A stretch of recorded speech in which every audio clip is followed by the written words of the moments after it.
Hello, everyone, and welcome to our trans and non-binary talk show focusing on gaming, past, present, and future. My name is Kate Rayner, and my pronouns are she, her. I'm a transgender woman and game developer. I've been working in games development and technology leadership roles over the last 20 years. I've worked on franchises like SSX, Skate, and Need for Speed, co-directing the Frostbite engine at Electronic Arts. And now at Microsoft, I'm the studio technical director for the Coalition, where I work with the Xbox team and the Gears of War franchise to push the bleeding edge of technical excellence. I'm an executive sponsor for our Rainbow Coalition, which is our LGBTQIA+ resource group within our studio and part of Xbox. And I'm the executive sponsor for our local Women in Gaming chapter at the Coalition Game Studio. We've put together a really amazing panel today of game creators and content creators. And I would love to introduce you to all of them now. I'll start with Laura McGee. Laura has, and the others have allowed me and shared with me their pronouns, so I'll share them with you. Her pronouns are she, her. Laura is a queer Irish game maker, writer, and artist who runs the independent game studio Dreamfield.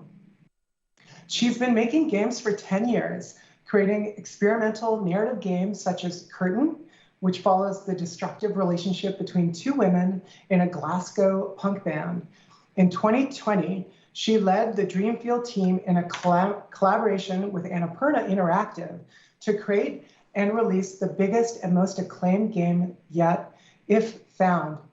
If Found is available on Nintendo Switch, Steam, and iOS, and tells the story of Cassio, a young trans woman returning home to the west of Ireland in the early 90s, making friends, struggling with family, and erasing her own existence before ultimately starting a new one.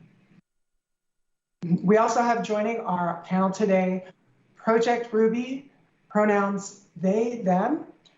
Project Ruby is a queer, non-binary content creator from Portugal. Their content includes podcast hosting, video game commentary, gameplay, and live streaming, as well as social commentary. We also have Santo, pronouns they, them.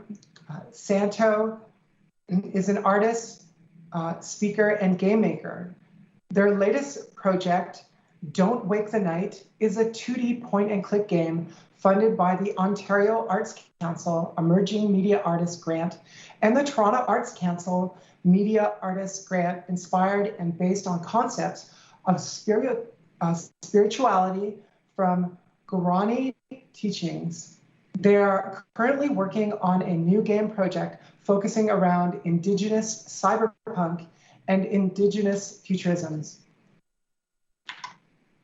And finally, but certainly not least, we have Dee Squinkafire, pronouns they, them, AKA Squinky, is a transgender and neurodivergent new media artist who makes weird video games about feelings while somehow continuing to survive in a late capitalist cyberpunk dystopia.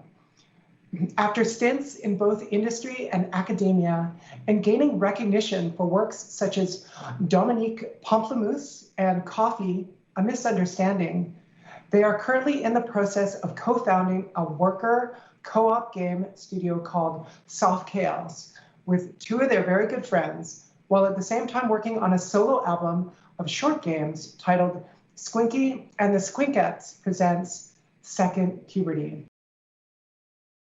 What we're going to do today, everyone, is we have a number of questions, and the theme and focus is games, past, present, and future. Let's start with Laura. How have the games that you grew up with, how did they influence you, and how you both make games and relate to game spaces and communities today? I was thinking about this question, and like we're kind of like branched from me kind of just finding kind of like solace and like peace and like doing like like being interested in this kind of little corner of computers and technology and like stories that I could find my own. But where it really kind of resonated for me was with the rise of the internet. As I moved into games, I kind of like find myself finding these other small game makers and starting going to events and things. So these were like first like really early game jams, like Tig Jam, which was like really cool. It was just nice to meet people, and people were helping each other making games.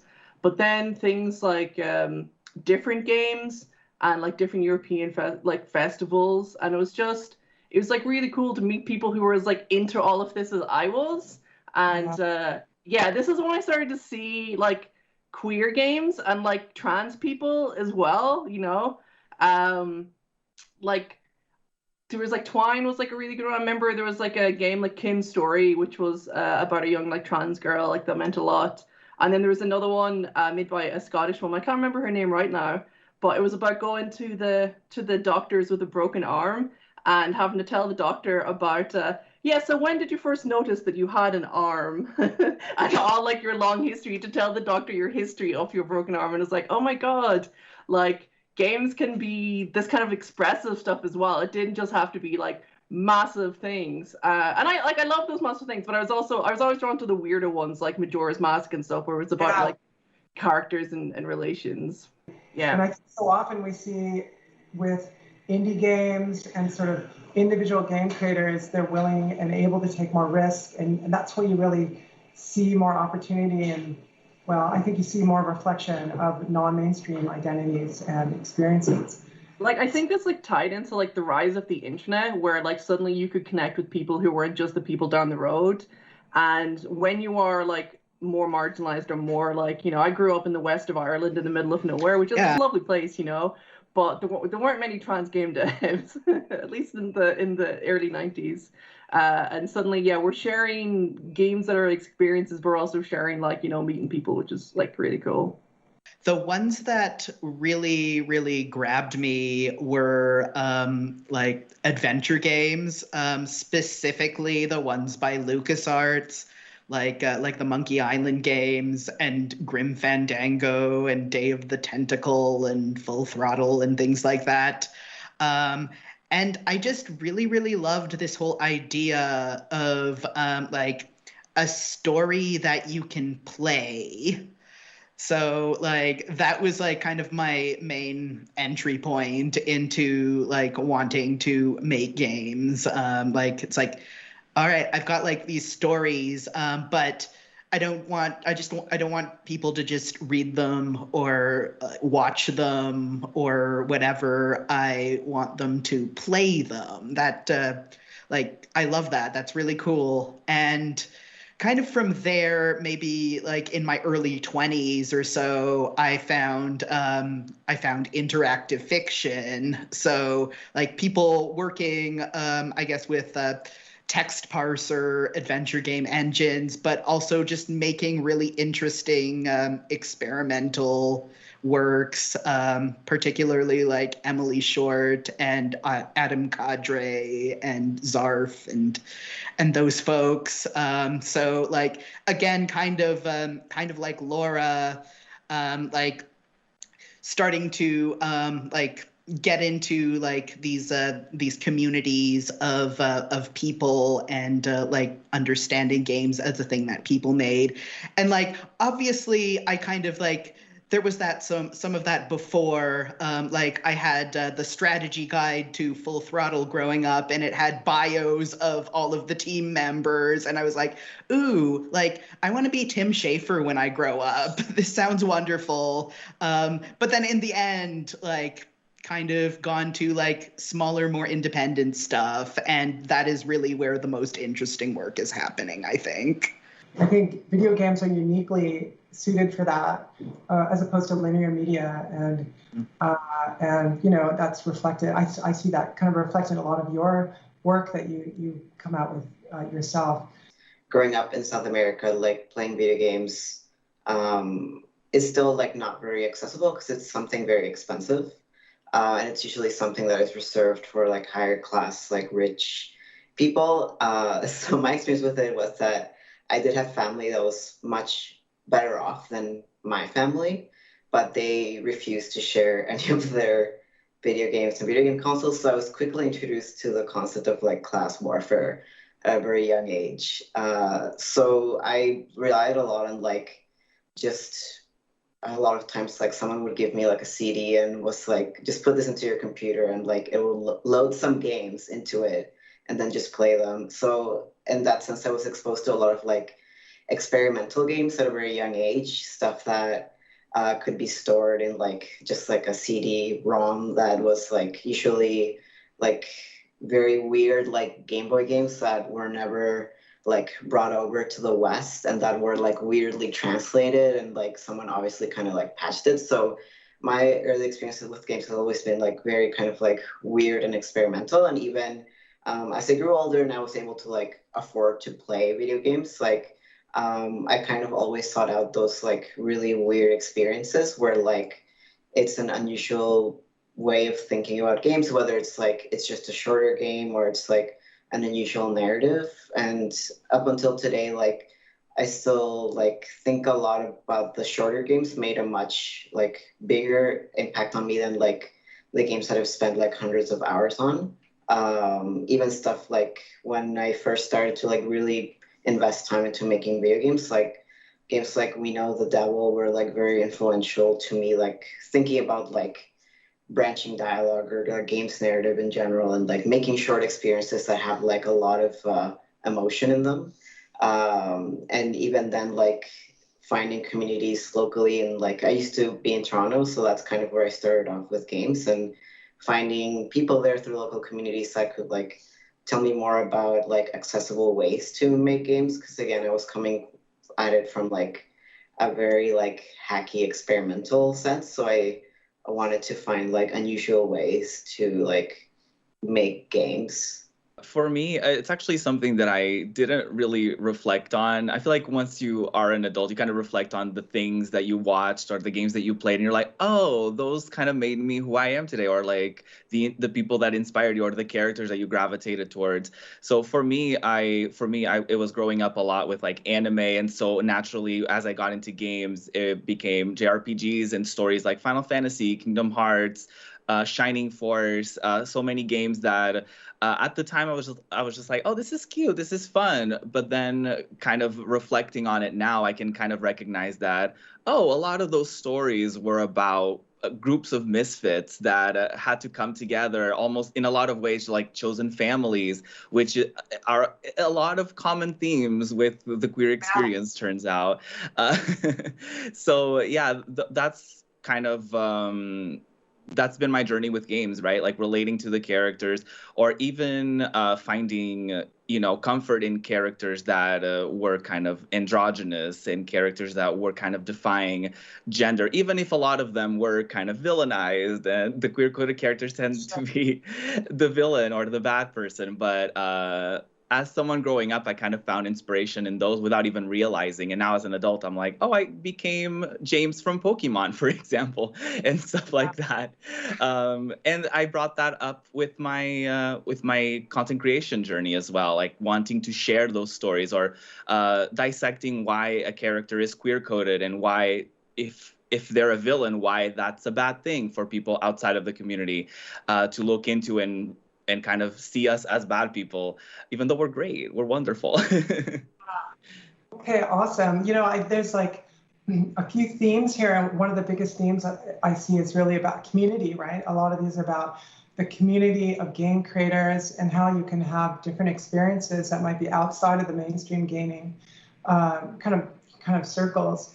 One of the ones that resonates with me is one of my earliest memories is a game called NetHack, which is like a rogue-based kind of maze-based game, where you can a little problematic in kind of their gender stereotyping, but I would play as the Valkyrie, a strong warrior woman. But it also had the amulet of change, and in the game that if you got it,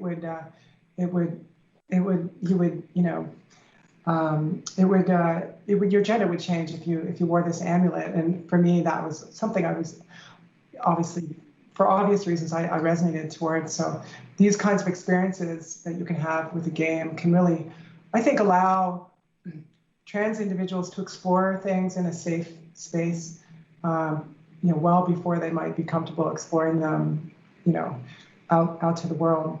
Let's move from the past to the present, and let's talk about what are you playing today?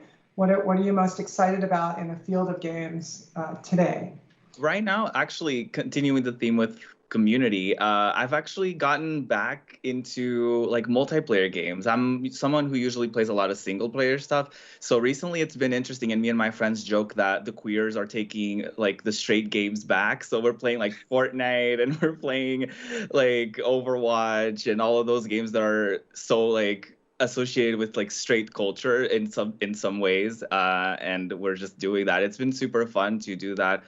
Besides, obviously, my usual JRPG stuff and single player stories and stuff like that. It's been really, really fun. At the moment, I'm super inspired by analgesic games. So they make Anodyne and Anodyne 2, and it's kind of in the style of an early PlayStation title, but the way that it mixes together like different kind of gameplay styles is just really cool. And the development team is Milos Hantani and Marina Kitaka, who's like an awesome trans lady, and it's on like Steam and PC and everything. And at the same time, as well as those kind of boutique 3 to 4 hour experiences, I'm really into Bitsy games, which are kind of just free online, and they're so inspiring. And it's kind of nice actually because people kind of just making it for the love of it. Because sometimes when you're working in indie spaces, it's like you kind of you're pushed to feel competitive. So it's kind of nice to have things where people are just doing it because, hey, I want to make this cool little game. So like Bitsy, especially if people want to make games, I would totally recommend people checking it out. It's really cool. So let's talk about the future. So what games would you like to see in the future? Yeah, the future. It's actually very exciting to think about the future as far as games, because like over the last year, we finally got our first AAA trans protagonist with Tell Me Why.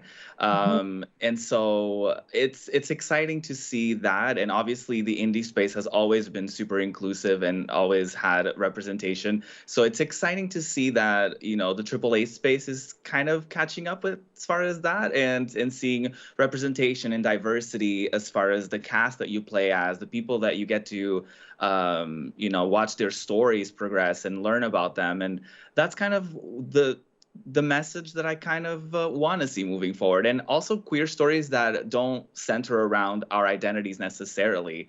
Just having a protagonist that kills a bunch of demons and stuff like that, and they just happen to be trans, and they happen to be gay, or they happen, insert identity here. I was just thinking about that. Imagine Full Throttle, but the main character is just a trans guy, That'd be cool. And how that would affect the story. And it's not just like adding it as like a backstory thing, but it has like subtle effects, because I think often with LGBT stories, there's so much of a focus on, sad stories, whereas most of our lives are great. My life is so much better now. And I want to see like more like, it's just like the non-binary person winning the football league or something. I don't know, something silly. Cool. More celebration, less trauma, right? Yeah.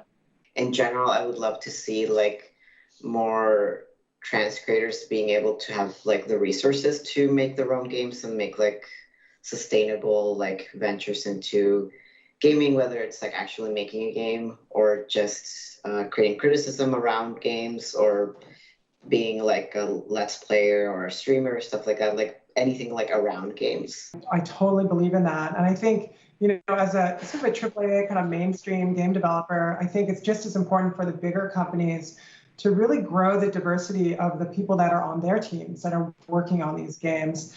Everyone, by definition, we end up making what we know. And it's really important, for game developers that are doing this to really get, if they want authentic representation, they need to be consulting with those communities, whether it be Gleam or, even better, having those individuals as part of their game development process on their team. Yes, more sustainable ways for trans and non-binary and other marginalized creators to make games and make the kinds of games that they really, really want to make. Yes, all of those things. And like new studio models, like worker co-ops, where people both like own their company and work for it together. And like, I'm really excited about that. And another thing I'm super excited about is like this idea of like going beyond the screen and going beyond the usual kind of controller. I really love making and playing alt control stuff. And like little installations that you can like bring to local events, bring to your local community, and like now that hopefully there might be a future where we're not like stuck at home in a pandemic, that's feeling more and more like a realistic possibility. So I'm really excited about that. So what do you like about game spaces and communities? What do you want to see more of in the future? So let's go right back to Squinky. Yeah. So like one thing is that like, yeah, this entire time I have been making games. It hasn't been about like whatever companies I've been working for or whatever like whatever I've been doing, whatever grad school programs I've been in. It's always like been about the people and the people who just like stick with you. And so many of us like found out we were trans kind of together or at the same time or inspired by each other, and that we could like all find each other in this way has been wonderful. So yes, more of that. Great. Okay, Santo. Yeah, I think both as like a trans person in games and also a community organizer, like what has always saved me each time is to like find the allies who will have my back, whether it's like trans allies, like other trans people, or just other people inside the games industry. Like the most important stuff that I did was that I like identified those people and, kind of went to them for help, went to them for like questions that I had about the game industry, or maybe I had like something going wrong and I just needed to like tell someone, or I needed like help with this particular conflict. Like, I think identifying people who have your back is really important to like have a somewhat more enjoyable experience in games. Okay, great. Project Ruby. Yeah, as far as the future, I think definitely remaining the idea that remembering that gaming is for everybody, truly. I think it's a very outdated concept that the majority or the target audience for games is a cis straight white dude. Like, that's no longer the case, and that hasn't been the case for a long time. But I'm glad that communities and developers and companies, publishers are catching up to that idea and realizing that. So that's kind of what I'm excited for, just seeing that world being reflected both in game and outside of games, really, seeing the representation and seeing the diversity that exists in our world already, but seeing them in, online events, in video games and panels like this and situations like that all year round, Absolutely. This has been a really great panel. I really feel like I could talk with all of you all day about gaming, but we're gonna fix time. Like, I think, we've talked a lot about the importance of games for influence on queer individuals, people in general, the power of games, the act of game creation, game communities, and inclusivity within them. There's a lot that gaming has to offer, and we'll continue to offer, but we need to cherish it, we need to invest in it, we need to keep it diverse and support it. I really want to thank everyone for joining this panel today and talk about your experiences and your craft. And I hope we get a chance to do more things like this in the future. So thank you, everyone, and thanks to everyone watching the stream. Bye. Bye.